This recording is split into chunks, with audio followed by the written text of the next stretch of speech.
Sodanandana Brajajanarandana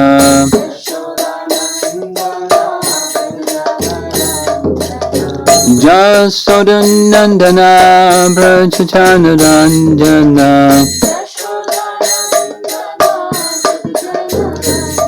Jamanatira Vanachadi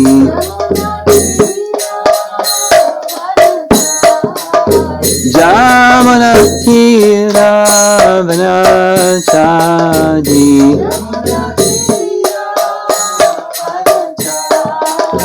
Jaya Radha Madhava Kunjabi Hari Madhava Kunjabi Hari Jaya Radha Madhava Kunjabi Hari Madhava Kunjabi Hari Gopi Jana Ballabha Girivara Dhari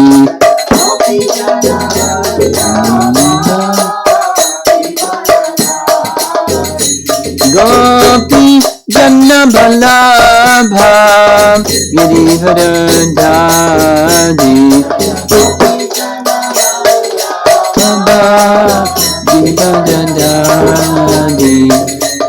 Jasodanandana Brajajanarandana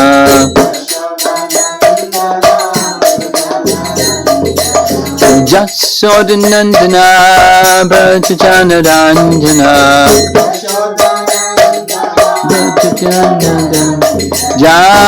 Jamanatira Vanachadi Jamanatira Vanachadi Jaya Radha Madhava Kunjabi Hari Madhava Kunjabi Jaya Radha Madhava Kunjabi Hari Madhava Kunjabi Hari Jayom Vishnupad Paramahansa Parivajagacharya Astatarasatasi Simadis Divine Grace A.C. Bhakti Vedanta Swami Srila Prabhupada Ki Gaur Pimanandi.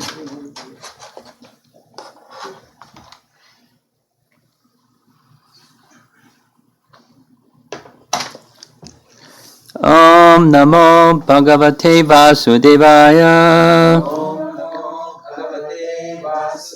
Om Namo Bhagavate Vasudevaya. Om Namo Bhagavate Vasudevaya.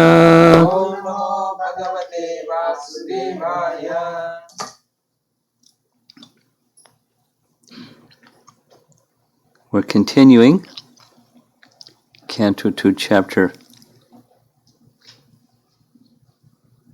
12, and we just finished a section. We're just beginning the second section of this chapter. The chapter is the killing of the Aghasura demon, and the first section is a very celebrated section in a number of ways.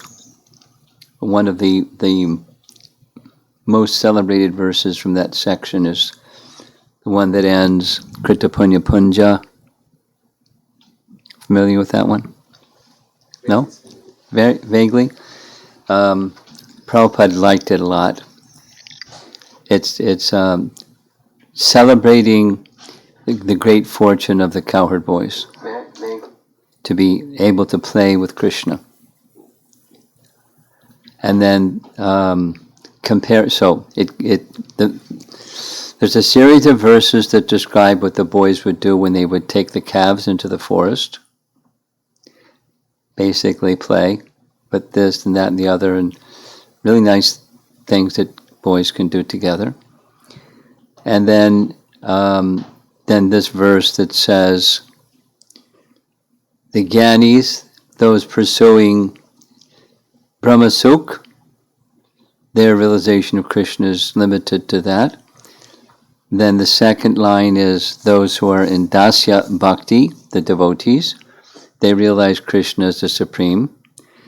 Those who are materialists, they see him as an ordinary person. But the cowherd boys, they're playing with him. They're playing with the absolute truth, like a dear friend. So how fortunate are they after many, many lifetimes?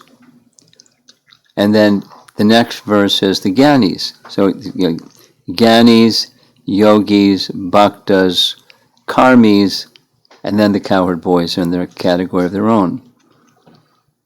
And then when speaking about the Gyanis, Shukadeva Goswami says, not just the cowherd boys, all the residents of Vrindavan. All the residents of Vrindavan, they have the opportunity to be with Krishna and see Krishna day in and day out. And the Gyanis cannot even see a speck of dust from the lotus feet of the Supreme Lord in their perfection of meditation after many, many arduous lifetimes. So the superlative position of Braja Prem is the message. Then this next set of verses that we're reading, Aghasura enters. After all that sweetness, my dear King Parikshit, this is text 13, 10, 12, 13. My dear King Parikshit, thereafter there appeared a great demon named Aghasura, whose death was being awaited even by the demigods. The demigods drank nectar every day, but still they feared this great demon and awaited his death. The demon could not tolerate the transcendental pleasure being enjoyed in the forest by the cowherd boys. So this is one of the final chapters Prabhupada translated. So it's his translation and purport. One may ask, how Krishna's pastimes could be interrupted by a demon? Srila Vishwanath Chakravarti Thakur answers this question by saying that although the transcendental pleasure being enjoyed by the cowherd boys could not be stopped, unless they stopped the transcendental pleasure of their various activities, they could not eat their lunch. Therefore, at lunchtime, Aghasura appeared by the arrangements of Yogamaya, so that for the time being they could stop their activities and take lunch. Changing varieties are the mother of enjoyments. The mother of enjoyment. The cowherd boys would continuously play, then stop, then again enjoy in a different way. Therefore, every day a demon would come and interrupt their sporting pastimes. The demon would be killed, and then the boys would engage again in their transcendental pastimes. Elsewhere it's said that the primary demons that Krishna killed, they're mentioned in Krishna book. There's many, many, many others that are not mentioned in Krishna book or 10th Canto Bhagavatam. And practically speaking, every day at least 2 or 3. One around 11 o'clock, the other around 4 o'clock. One was a signal, okay, time for lunch. And then the other was, okay, now it's time to go back to Braja.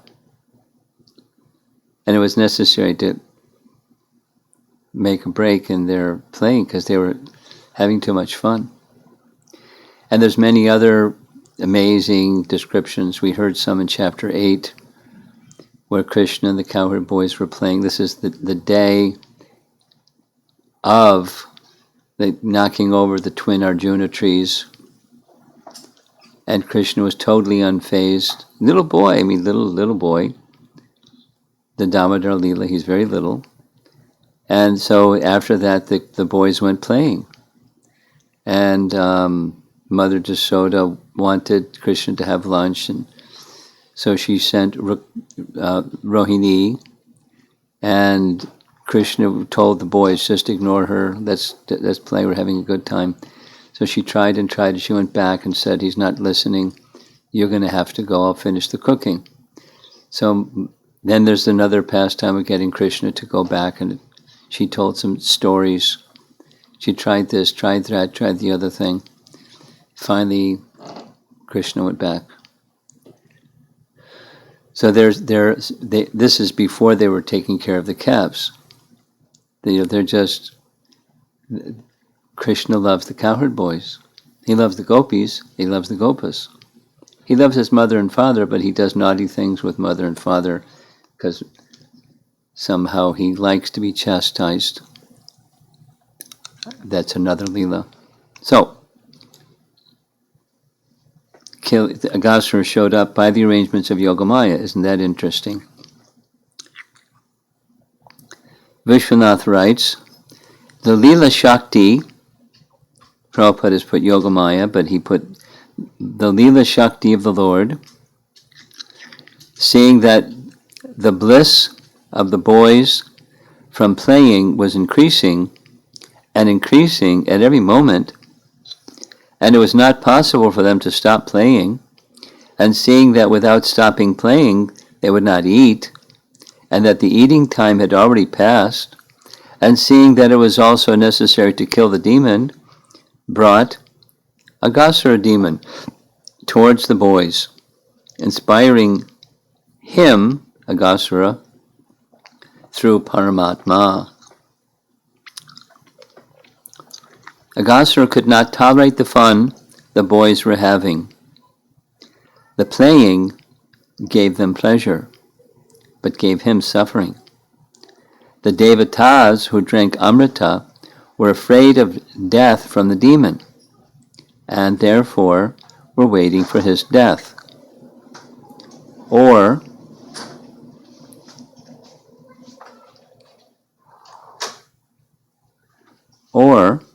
an alternative translation is, Aghasura could not tolerate the playing, which was meditated upon by the Devatas, which alone gave them desire to maintain their lives, though they already drank Amrita. So just a different way of translating the Sanskrit that's very nice.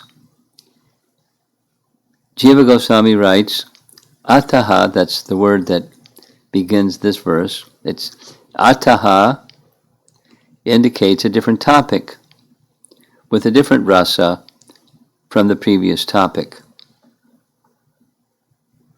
Agha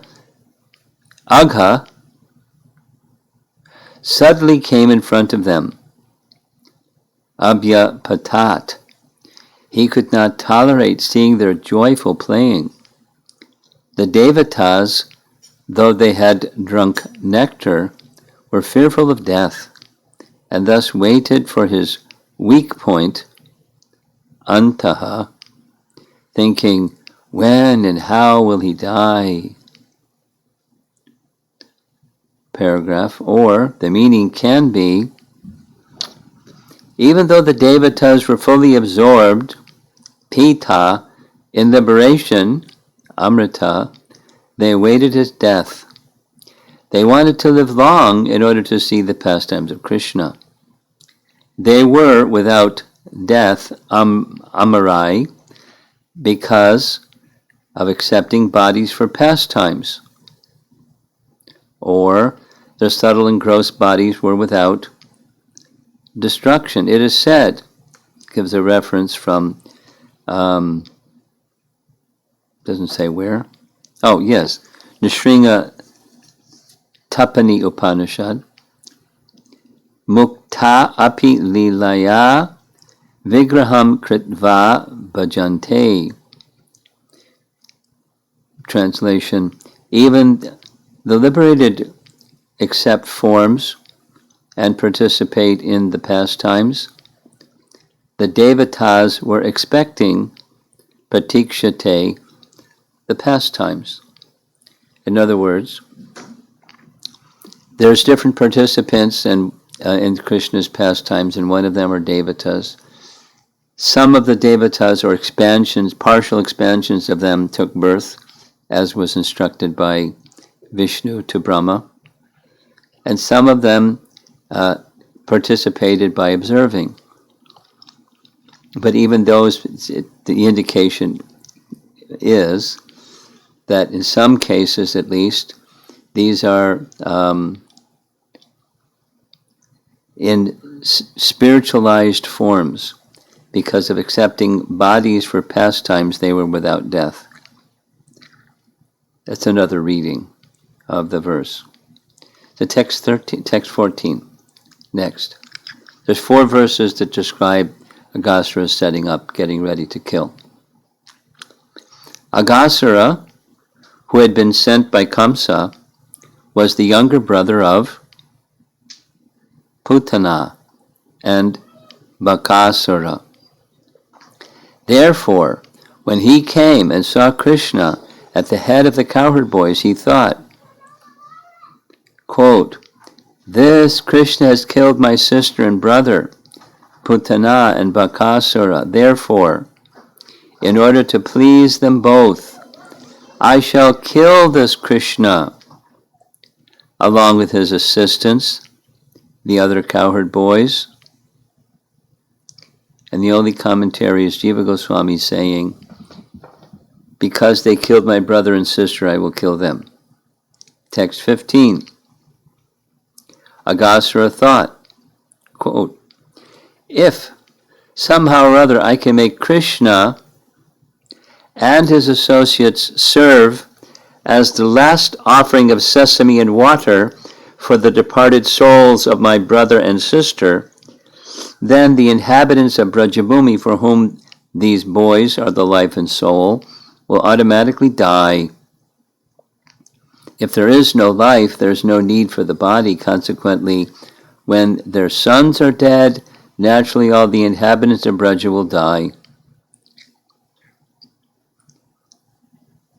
And Prabhupada doesn't have a purport, but Vishwanath does. Seeing Krishna and the others, Aghasura, the younger brother of Putana, she's called Baki, and Bakasura, Baki and Bakasura, began to consider, the word for consider comes important, comes up several times, Vyavasya. So he began to consider.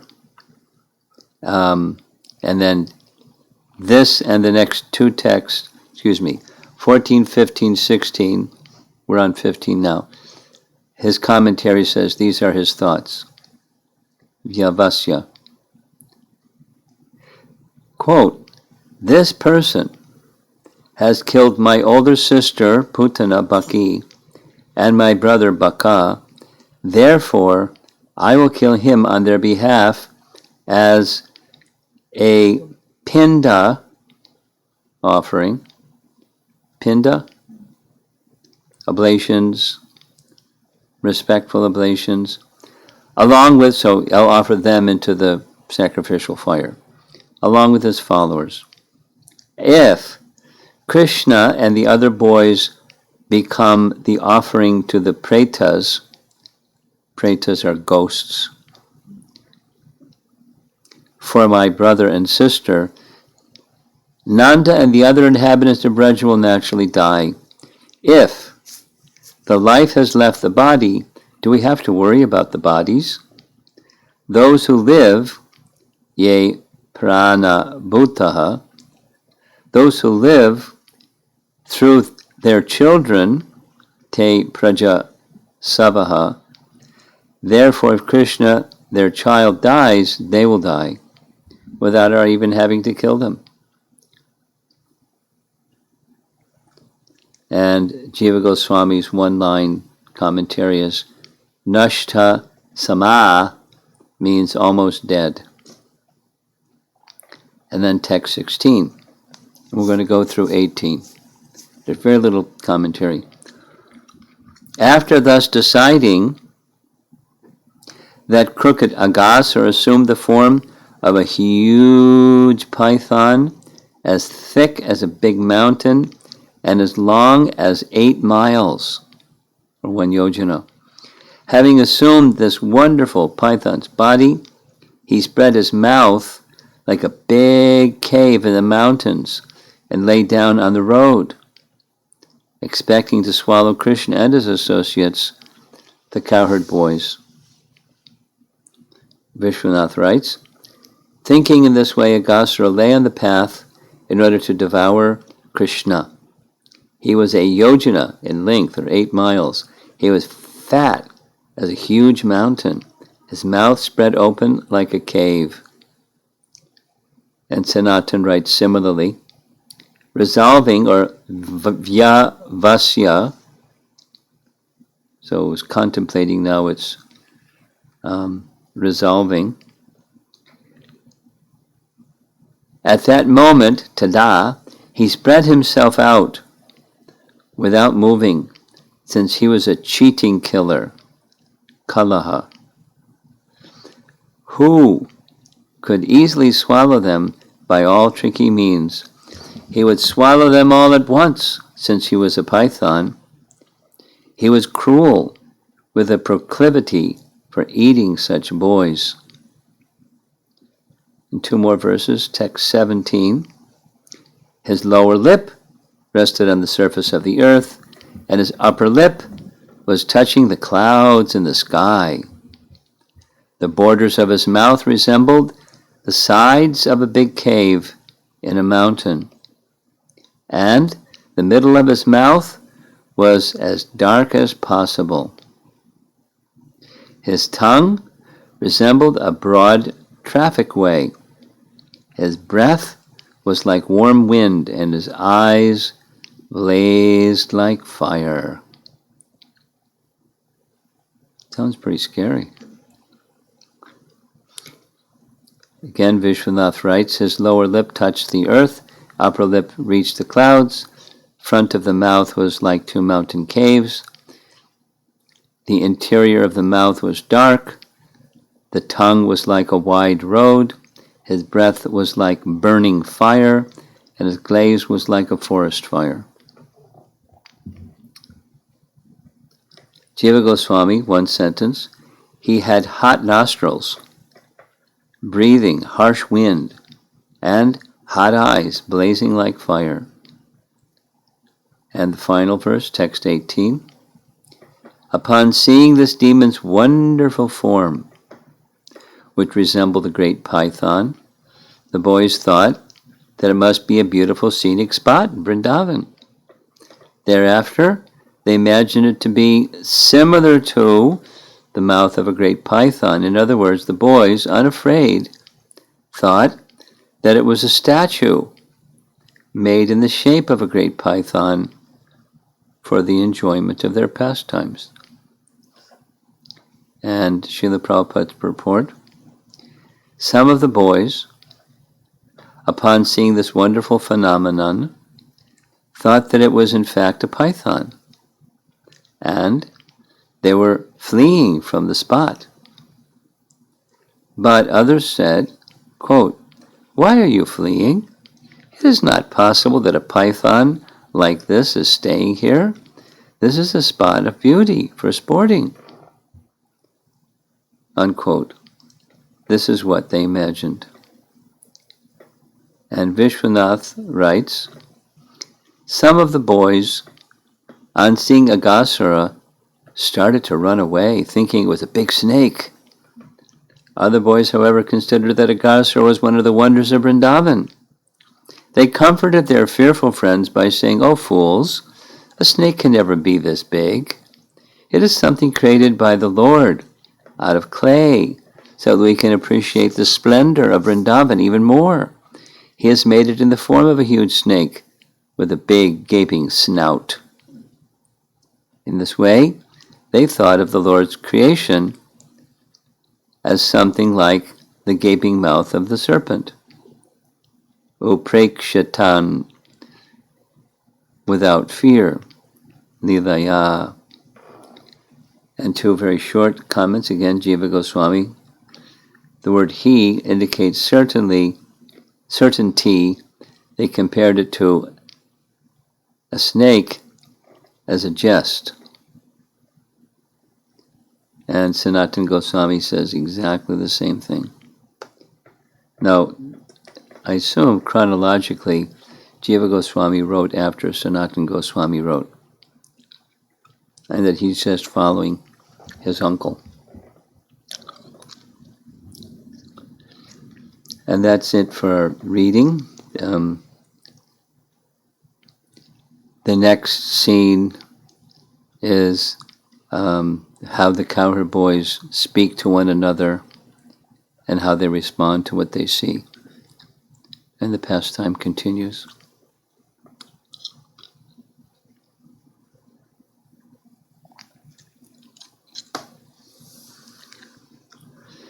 Interesting that the demigods knew. It doesn't say they knew by name, but at least they knew of this demon, and they were fearful because he was powerful that the demon be killed. They were anxious and fearful. And something that we're hearing in the morning discussion, we're hearing a nice section from Bhagavad Sandarbha about the feature of Bhagavan, and Bhagavan has bhagas. He has enormous potencies. So there's his form, and there's the potencies of his form, his Swarup and Swarup Shakti.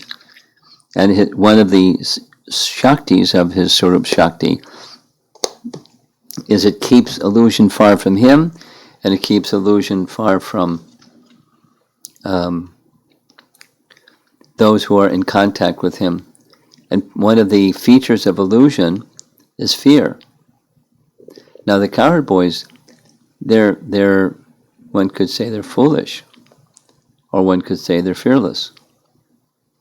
Now there is such a thing in worldly existence of fearless that's foolish. You know, go in the middle of a highway, just walking across the highway when traffic is moving like zoom, zoom, zoom. And, Krishna will protect me because I'm chanting Hare Krishna.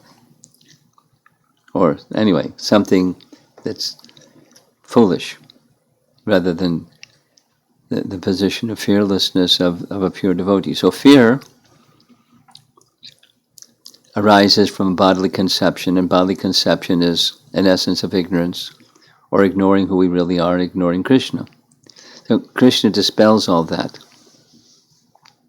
And in the case of those who are demons, it's one of the concluding verses of the entire Bhagavatam, 12th canto.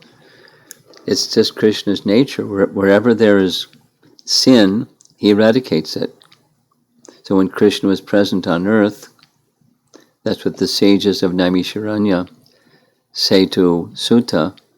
When Krishna was on this earth, everything was auspicious, but now he's gone. So where is auspiciousness taking shelter? So it's taking shelter in the Bhagavatam, according to the reply of Sutta. It's the same. The hearing of the pastimes of Krishna is the same as being in association with Krishna. And inauspiciousness is driven away just by hearing Srimad Bhagavatam or by seeing Krishna.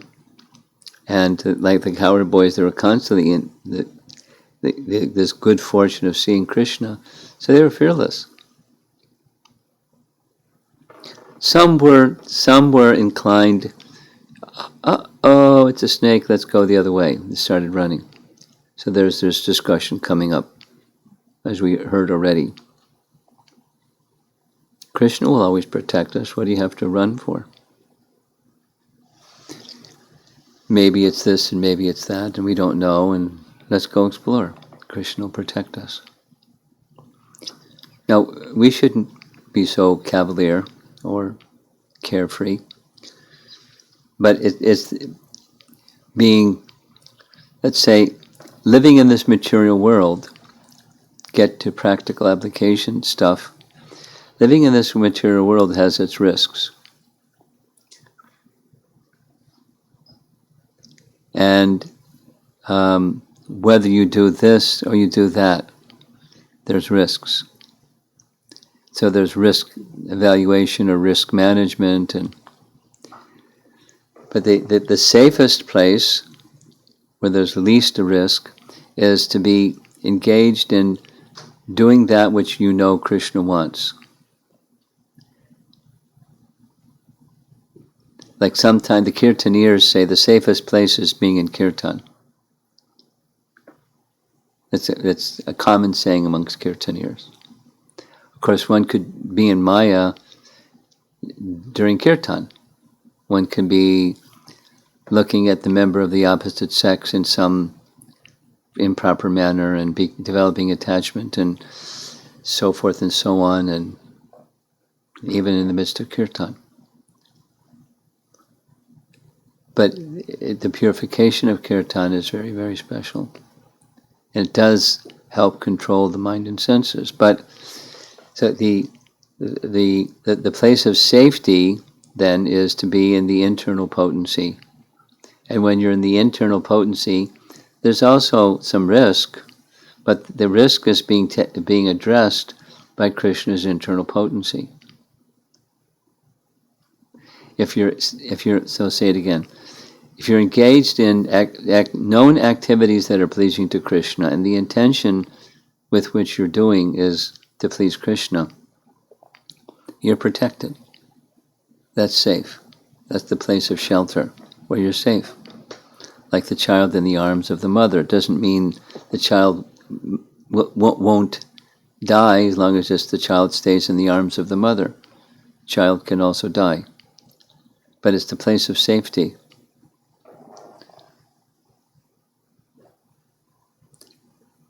Being in Krishna's association through the medium of devotional service is the position of safety.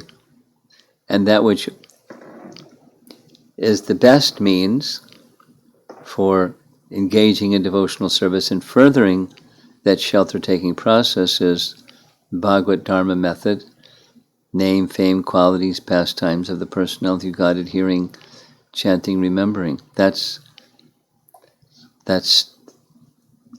the essence of the bhakti process that awakens bhakti and further polishes bhakti.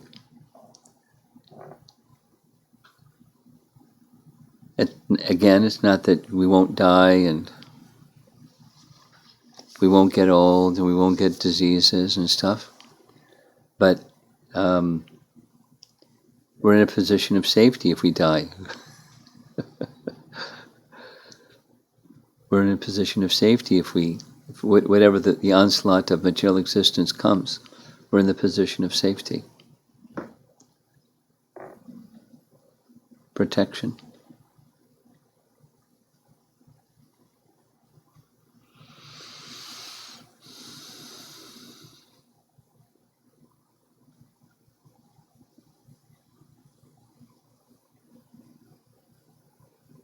Aghasura here is being described by our acharyas as being clever or cheating, appearing in a certain way, although the intention is malicious. So Krishna protects his devotees from those kind of predatorial forces. They're there. Pretentious people that have malicious intention are there. Krishna will protect us. We shouldn't be foolish But we should also know that we don't need to be fearful. Krishna will protect us.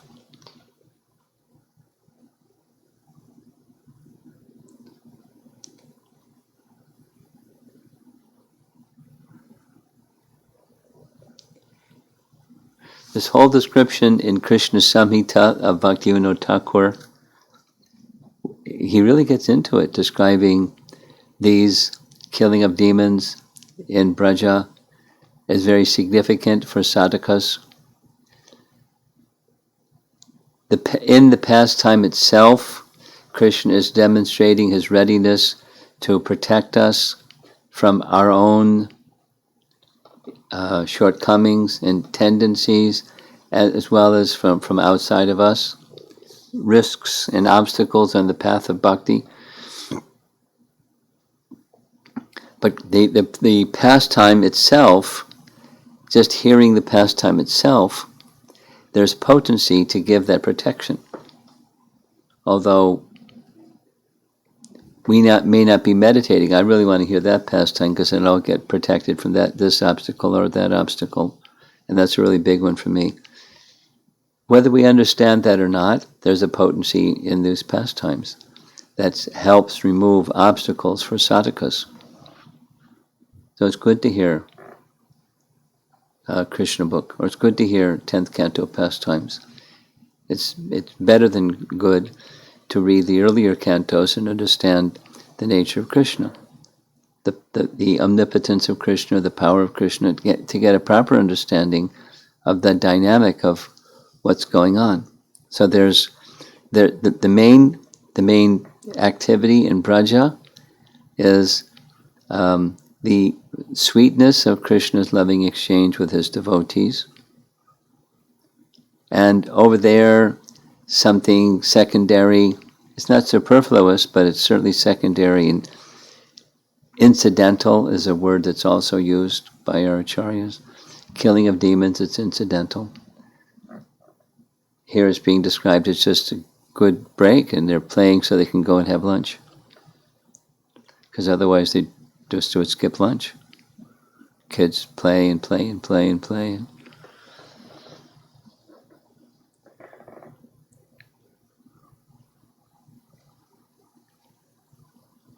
When Mother Rohini went to get Krishna and Balaram, Krishna told them, "Don't listen." And they follow Krishna because they want to follow. They love Krishna. They're having a good time, but also he's their leader. And he says, don't pay attention. So they didn't pay attention. She was ineffective. Because when Krishna wants, who can stop him? But the love of Mother Yasoda brought Krishna to stop. She did some tricky things. She even told some lies.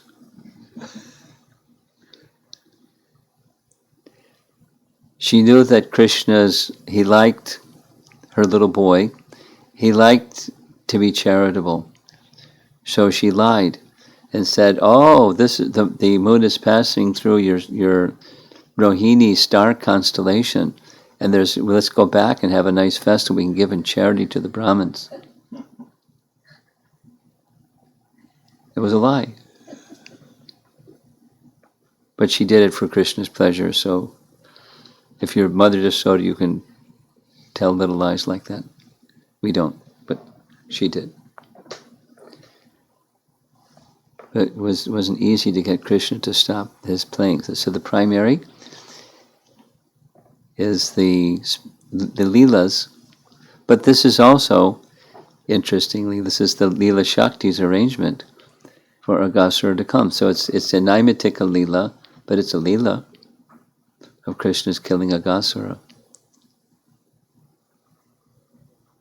He's doing a nice service. He's getting the boys to go have lunch. Although he wasn't thinking, he was thinking retaliation.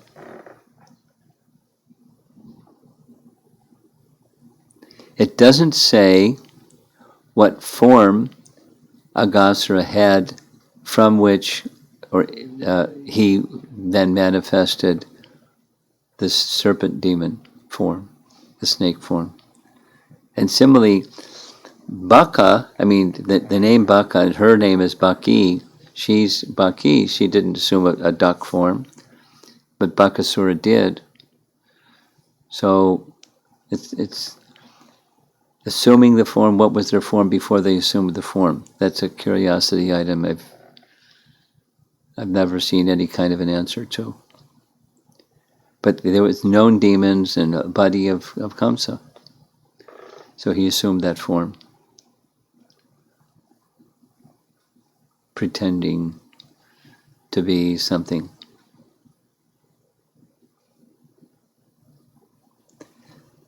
Okay, let's see if there's some discussion. Krishna's pastimes.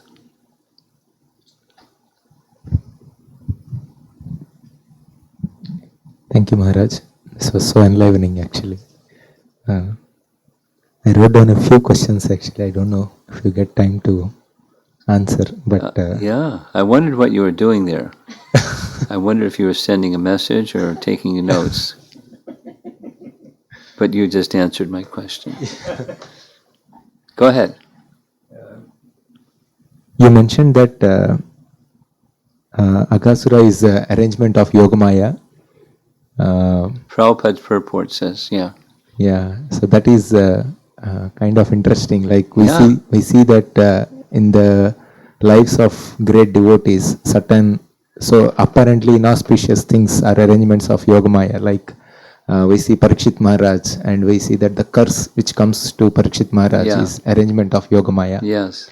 So how do we understand this from the perspective of Aghasura? Like, we understand it from the perspective of devotees, that like Parikshit Maharaj is a great devotee, so Yogamaya arranged a curse to come into his life. Well, it's several. It goes back to Putana being delivered. She got Krishna's mercy. And because she got Krishna's mercy, her brother and sister got Krishna's mercy. Two brothers got Krishna's mercy. And so why did she get Krishna's mercy? And there's three reasons that are offered by our acharyas. One was her previous life. The other was she came to do some simple service. Although her intention was diabolical, she came to do some simple service. And another is, the third acharya's explanation is just that Krishna wanted. So because Krishna gave his mercy to her, by his contacting her physically, he gave the same opportunity to her two brothers. He entered into the mouth of Baka and he entered the mouth of Agha. Just, because of that mercy he gave to her, the service and her previous lifetime or whatever. To me, it's most meaningful that in her previous life, when Vamana knew that she had this desire, she didn't say it, she just had the desire as super soul, he granted her wish. I'd like to be the mother. If in the next life I have the opportunity, I'd like to be the mother of this child. So he gave the opportunity. And because of that opportunity, she got what she got. So that's one reason why Yogamaya is acting with Aghasura. Another reason is, as indicated, it's just Yogamaya, or using Vishwanath's term, Leela Shakti, but either way, the boys have to have lunch. And it's not just like, they have a physical body that's, they got to have lunch. It's just the sequence of his pastimes. And the sequence of his pastimes is the Ashtakaliya Leela. And so there's the having lunch, there's another mood where they're sitting together. A different mood than when they're playing and herding the cows. So there has to be an interruption. And that's Leela Shakti, or Yogamaya. It's for the purposes of keeping the flow of Krishna's pastimes. She kind of like moderates the flow of Krishna's pastimes, Yogamaya. That's her function. And then engaging different living entities in different activities. So another activity that's being arranged is Krishna manifesting as one of the cowherd boys and calves to reciprocate with the mothers and the cows, to have Krishna as their son or Krishna as their calf.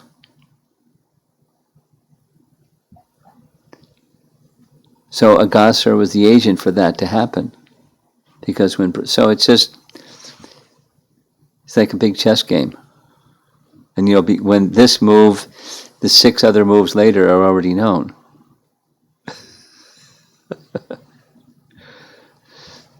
When Narada does what he does, he's in a different category than Aghasura, but it's to facilitate the flow of Krishna's pastimes and to accomplish many other things, like kill all the children of Vasudeva and Devaki, who you never know. That sounds like horrific. What kind of advice is that? But it's to facilitate yet another thing that happened, a curse, that the first 6 sons would die, because the Kalanemi story and the whole thing. So it's a big mystery in one sense, but it's assisting the flow of Krishna's pastimes. And where all the dots are and how you connect all the dots to make that's the picture, now I connect all the dots. We may not be able to connect all the dots. But there's purposes in each of the things that Krishna does. And he can engage bad people too. He gave liberation. He wanted to give liberation, so he gave liberation. So the arrangement is there to give liberation. Well, and then there's another reason, to give the boys this incremental experience of the majesty, the Aishvarya of Krishna killing Aghasura. And then later, the same thing as Shishupal and Aghasura merging into the body of Krishna. Like, why? He was bad. Shishupal was bad, and Yudhishthira asked that question. It's the beginning of a whole canto. And the cowherd boys saw, and they go back to Braj, and they tell everybody what happened at the end of the day. And then they sing songs about it to appreciate our wonderful Krishna. So that's how Yogamaya gets involved. It's different, certainly, than great devotees like Maharaj Parikshit. But it's not different in the sense that it's just part of the variegated leelas arranged by Yogamaya.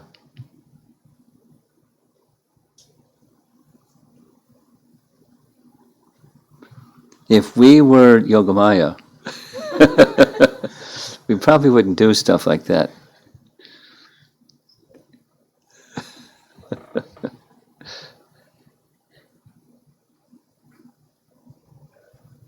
Yogamaya, we were reading in the morning class, Yogamaya is in the category of Krishna's Chit Shakti, or his internal potency or spiritual potency. So she does for his pleasure, and to understand how his pleasure will manifest itself. And we can understand some things, but it's too intricate and too profound for us to understand all of it. But some things. Go ahead, next question. Next is about Kritapunya Punja, that particular phrase. I was trying to connect it to Rupa Goswami's definition of Raganuga. Is there any connection between Raganuga Bhakti and these devotees who are around playing with Krishna? Because Rupa Goswami specifically defines them as Raganuga Bhakti in connection with the followers of Rajavasis, and are how do we like compare Krita Punya Punja or any other Raganuga devotee? It's not a one-to-one comparison by any means. There is some, but it's not that. It's not the best example of Raganuga Bhakti. The punya is not material piety, first of all. It's the other kind. It's devotional piety, devotional, unknowing devotional service, or devotional service, to the point where one becomes a sadhana siddha. But then the sadhana, the Raganuga Bhakti is specifically where one becomes a follower of the Ragatmikas. So the cowherd boys are Ragatmikas.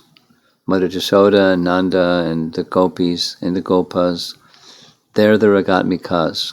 They're the associates of Krishna in the spiritual realm that have pure love and nothing, no mixture of anything.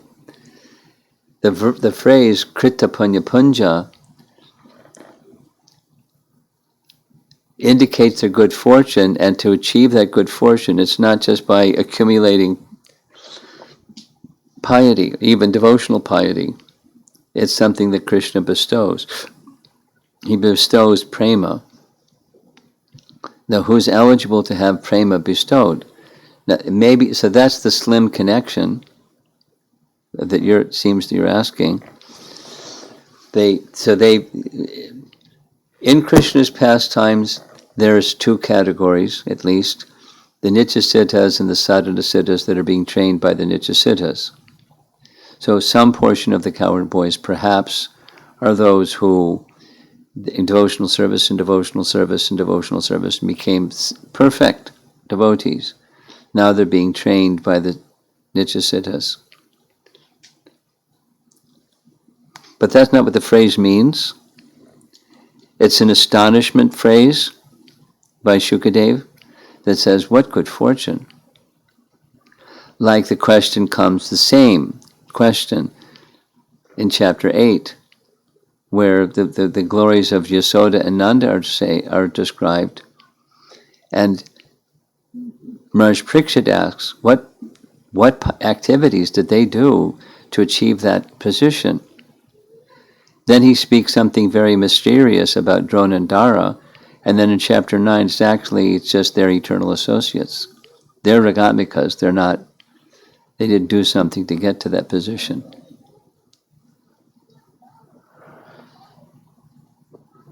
Is that what you were thinking? They did something to get to that position. Is that Raganuga Bhakti? That's what your question is? It's more of a... So, because we just went over this, like 5-6 days in a row, and extensive commentary on over and over and backwards and forwards. It's that statement is more Sukadeva Goswami's ecstatic expression, how fortunate they are. The emphasis is not on they did something to get there.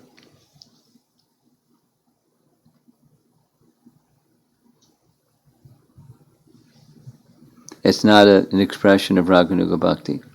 They did something to get there. Now they have the association of the perfected cowherd boys.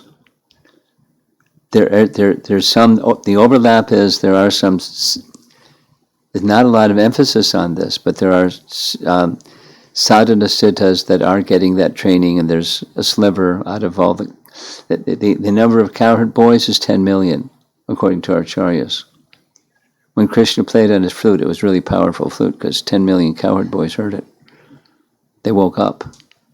The sound of Krishna's flute. Pretty good alarm clock.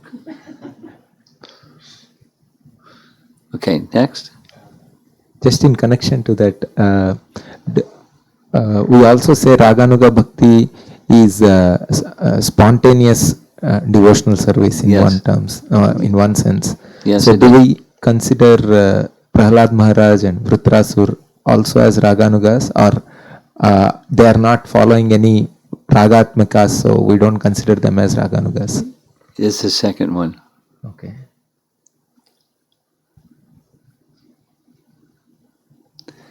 They didn't attain Braja Prema or Braja Bhakti, nor did they follow the Ragatmika Bhakta.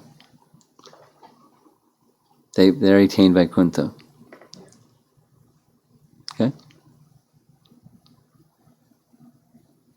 Yeah, this is about, you also mentioned that Krishna used to kill one demon at 11 o'clock. And I 4 just o'clock. repeated what their Acharya said. I don't know what Krishna does. So, question in that connection is, like we hear that the time is absent in the spiritual world. Yeah. So when Krishna is present in the material world, like here in Bhama Vrindavan, Yeah. so how is the effect of time? Is it same as in the spiritual world, or how is it? That's a tricky question. Well, the nature of time in the spiritual world is absent in the sense that time destroys things or deteriorates things. So there's no deterioration in Krishna Loka. Here, the pastimes are eternal, but there is deterioration.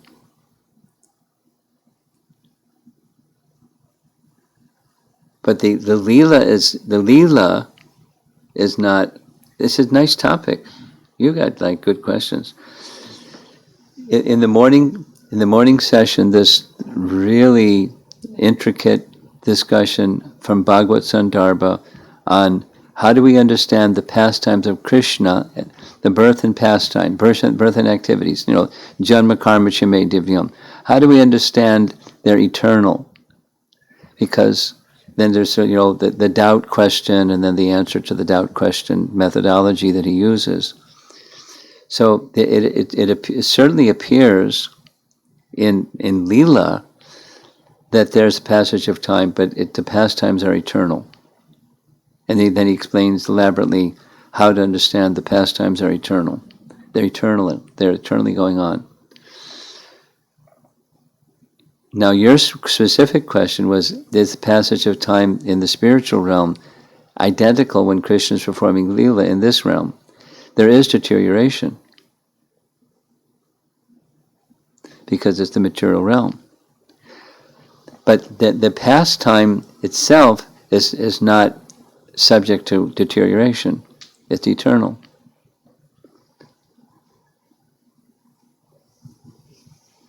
The trees, the birds, etc.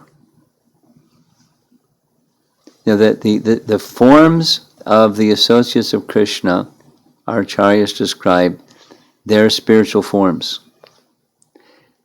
So Krishna's birth is divyam. What about their birth? Well, they have, it doesn't go into so much detail, but it does say they have spiritual form.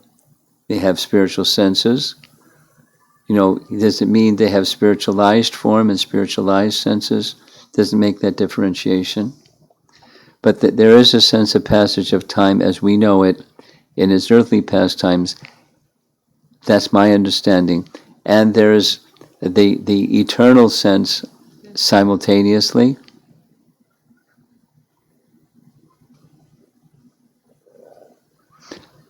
Like, for example, when Krishna appears is according to time as we know it. The 28th Yuga cycle of Vaivasvata Manu, and during such and such Yuga, and so on and so forth, and mothers Vasudeva and Devaki, mother, father, father, mother. That has its temporal appearance. They're actually eternal associates in Mathura and Goloka Vrindavan, or Krishna Loka, and they appear in such and such a way, and it's really involved, and that there seems to be time involved in it. There seems to be the passage of time as we know it.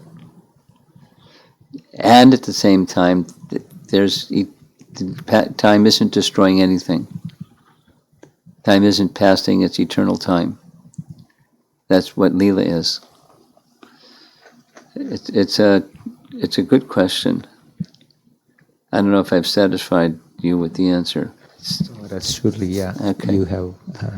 Okay. Because I was looking it from like two things. One place we hear we hear that Krishna lived here for 125 years. It appears like there is the effect of material time. Yeah. And in other place we also hear that the one night which Krishna spent with the gopis is like he expanded it as if it is like one day of Brahma. Night of Brahma. Yeah. So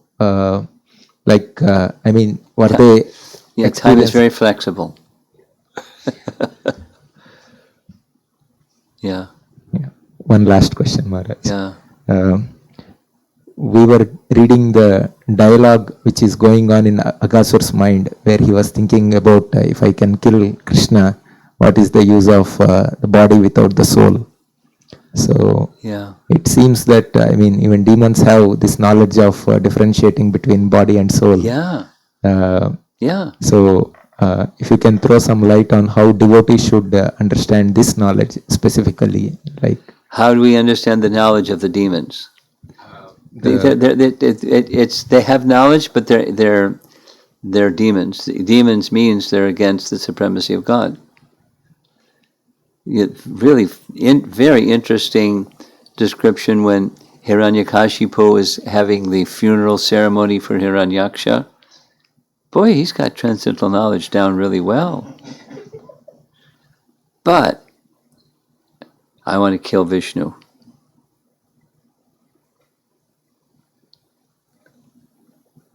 So they don't deny the soul. They don't deny karma. They're atheists. And therefore they can do any unscrupulous thing. so from that point of view, modern day atheists are more atheistic than those atheists. Yeah. Well, they're smaller time actually, because they don't have the power that these other personalities had. So it's a Kali Yuga version of being an atheist. They're small timers.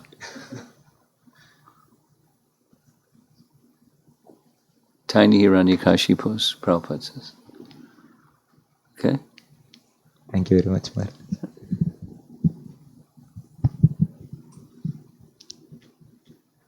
This question is from Visalaksha Prabhu.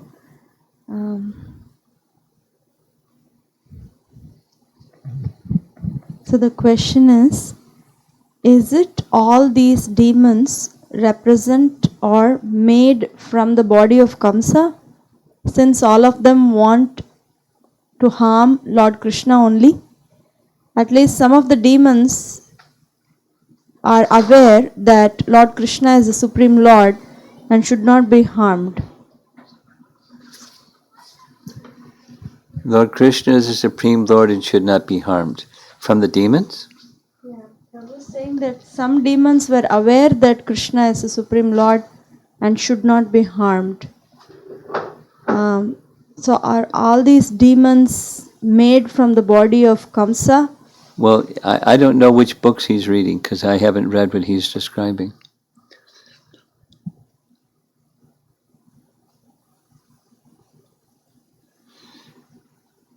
As we just discussed, maybe he wants to rephrase his question, but as we just discussed, the nature of the Sura and Asura, the divine and demoniac, and the category of demoniac is I don't accept the Supreme Personality of Godhead, then that's in the Asura category. So there's not Asuras that accept Krishna as the Supreme Personality of Godhead. They're not in that category. And then this idea of them coming from the body of Kamsa, I don't know where that comes from. They're spirit souls that are under his sway because Kamsa was so powerful, he subjugated them by his power and gave them a choice. Either you submit to me or I'll kill you. So they submitted to him, and they were under his authority. But they weren't like born from him. They just were, pressured into or forced into submission or die. They weren't born from him. Next. That's it. You have something. Okay. So I was thinking about how Putana, even though she had like a not a favorable intention, but the activity she was trying to do was like a service, and Krishna accepted the service. Yes. And I was also thinking about in Bhagavad Gita, Krishna says in Patram Pushpam verse that he accepts the bhakti of the person and not the activity. So it looks like he accepts both. So in Putana's case, activity is placed more value than her intention, and and in the teachings for the devotees, intention is placed more value than the activity. So he accepts whatever a person offers somehow. Is that? Well, it wasn't just the show of an activity. There was some affection. There was some motherly affection. When Bali Maharaja's sister saw Vamana, she felt motherly affection towards this little boy. And Putana similarly, when approaching beautiful Krishna, I mean, who can only imagine the beauty of the Supreme Personality of Godhead in a baby form, but the beauty of Krishna, she felt motherly affection. She had some diabolical, predominance, let me kill him, but, she had some motherly affection, and Krishna accepted that. And the whole situation with Putana is like exceptional or mysterious, because her whole thing was she was a child killer. Whatever else was going on, she's just, that's terrible. What's more terrible than that? Without going into it, if you abuse another person, it's one thing. If you abuse a child, it's another thing, because they're completely dependent. And it's horrible. So, what to speak of killing? And it was her thing. She was good at it. She had a reputation. Maricha had a reputation for what he was doing, and Putin had a reputation for killing babies.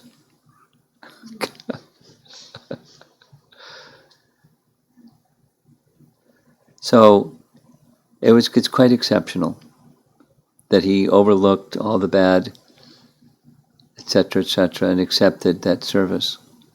It says some special mercy. It doesn't have, you try to find a rational reason for it. It's just his special mercy. So it doesn't conform with the rule, in other words. So I was thinking about my intentions while doing services. It's always mixed, but there are times where it's not mechanical, but I don't feel like doing some services or some daily things. So then I anyway do it because Krishna is standing on my altar, and I just go up and say, I'm sorry, I'm not having the intention, but I want to do this at least. I don't want to skip the activity. So it feels dry, but I wonder how is it like offensive towards? No, it's not offensive. It'd be offensive to desist. So you're not desisting, but it's not devotion filled. And Krishna knows that.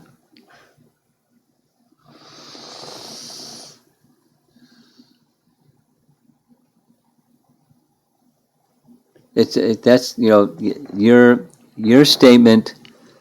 As you were speaking, I was thinking of another place I was visiting, and the person who was the host said the same thing.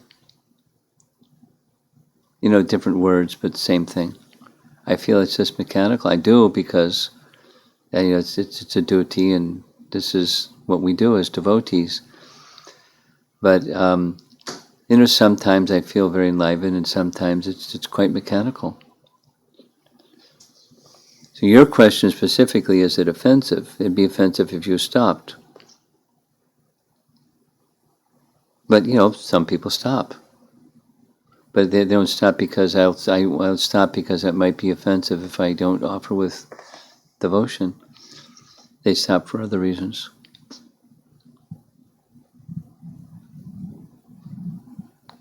I sometimes feel sorry that Krishna is accepting despite, what is this kind of offering, like that kind of a thing comes with. I understand.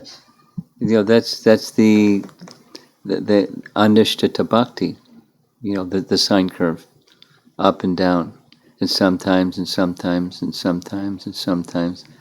And there's unsteadiness in the earlier stages of bhakti, so welcome to the club.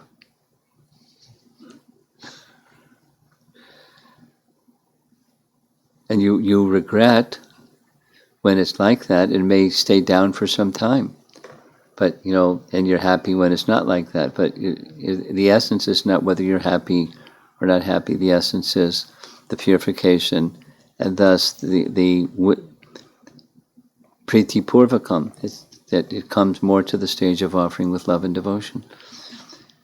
We're conditioned souls, and Krishna knows that. And he's engaging us in sadhana bhakti that's going to have its ups and downs. It's not offensive if there's ups and downs. It's just part of sadhana bhakti. Stage. Strive to go beyond.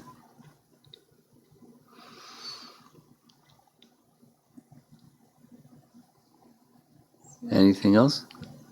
Online? Yeah. So this is from Pratibhahu Prabhu.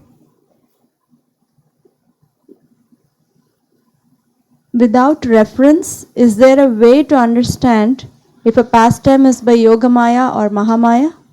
Example, even what Indra did facilitated Krishna's pastimes with his devotees.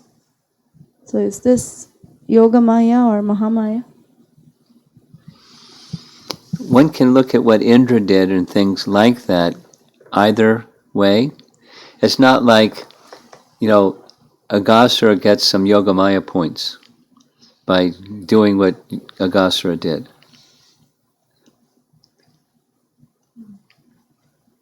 Yogamaya facilitated, and Aghasura was a demon.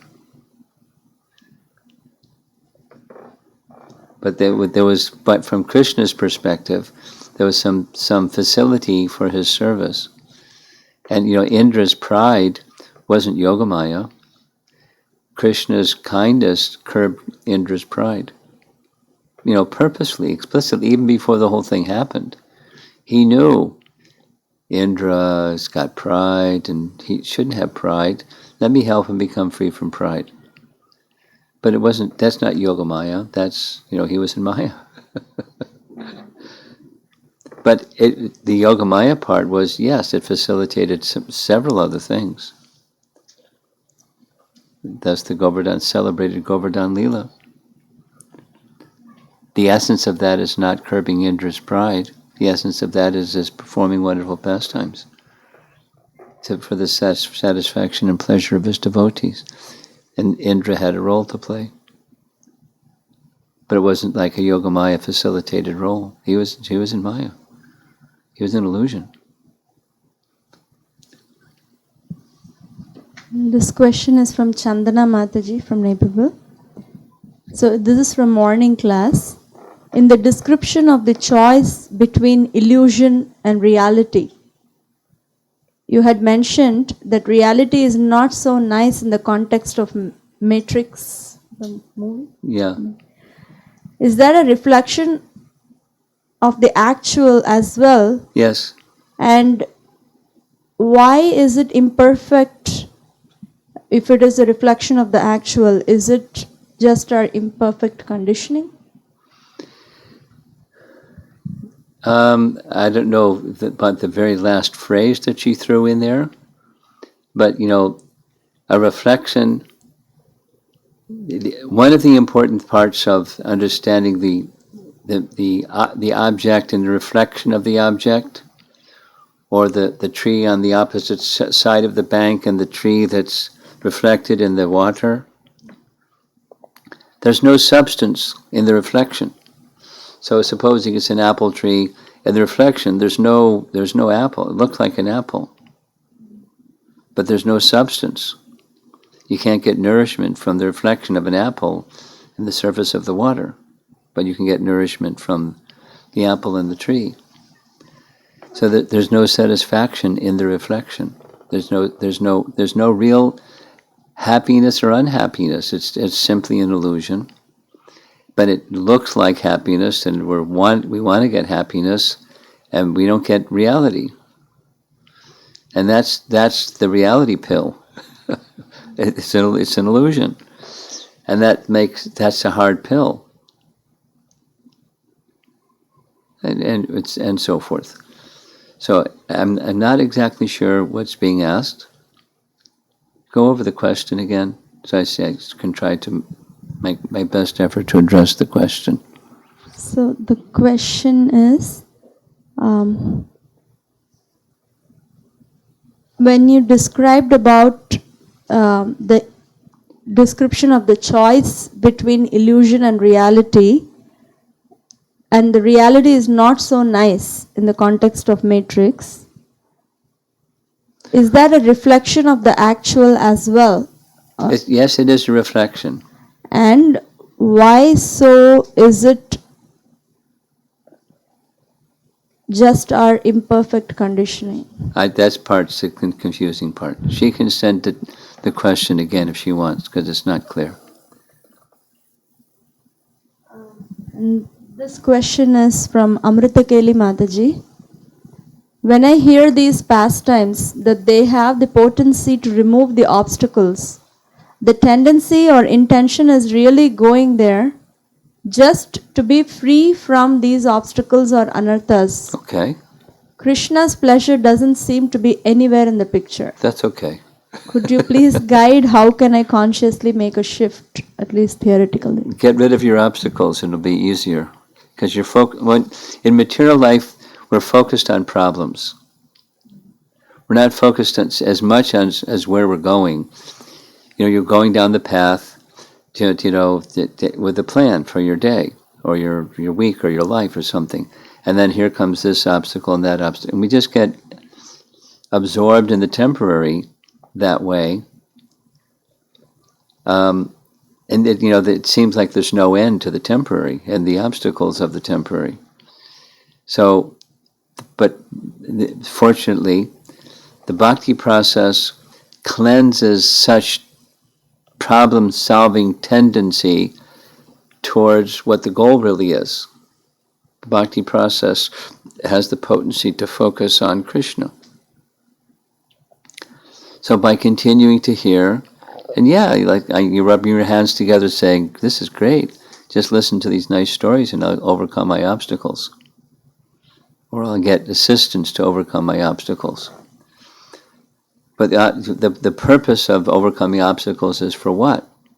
Which is what her question is. So there's potency to also focus on what the goal is. Life's ultimate goal is. And that people that are involved in the material world, they're so busy trying to be the enjoyers and then trying to solve the problems that are created by trying to be the enjoyers, they don't even ask the question, what's the goal of life? And you're asking the question. So you got a good start. And continue with the process, and it helps you, the process, bhakti process, helps you focus on the goal. And then the addressing of the problems become far easier, in part because Krishna will help you take care of those problems. You just need to focus on Krishna, and Krishna will help you take care of the problems. Your life doesn't become a problem-solving mission. Or, from Bhagavad Gita, Daivihi eshu gunamayi mama maya duratyaya mam eva ye prapadyante maya metam trantite. Those who surrender unto me can easily cross beyond the difficult struggles. Doesn't mean struggles are gone. When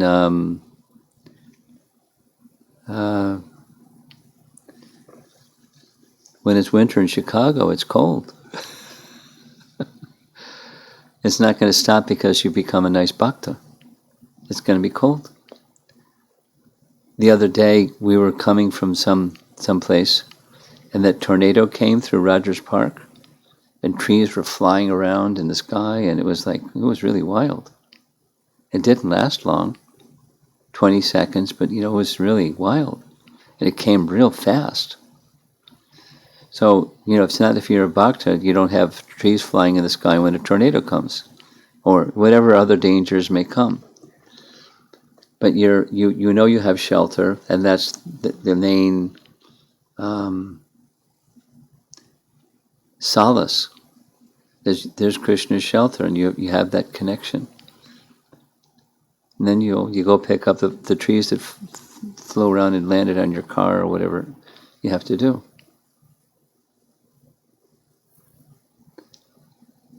Okay, we're done.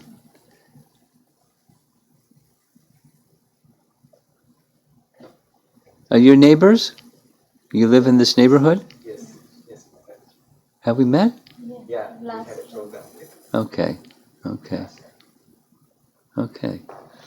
So, we're finished. We are moving to India tomorrow. Tomorrow. No wonder you're tired. Your wife. Packing, right?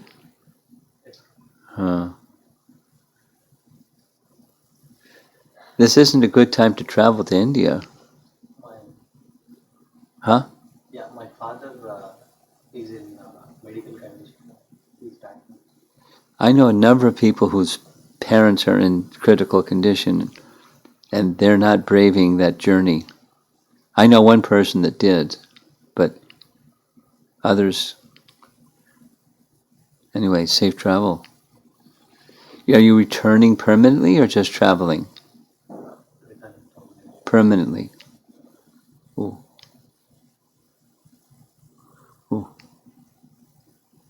To be with your father during this critical condition.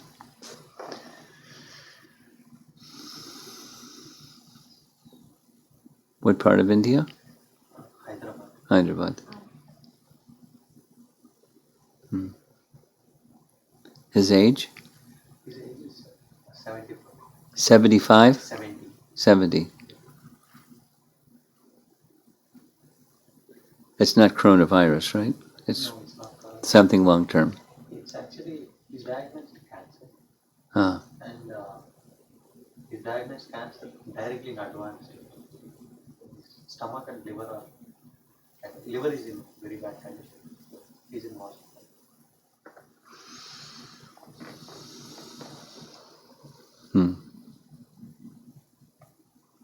Difficult.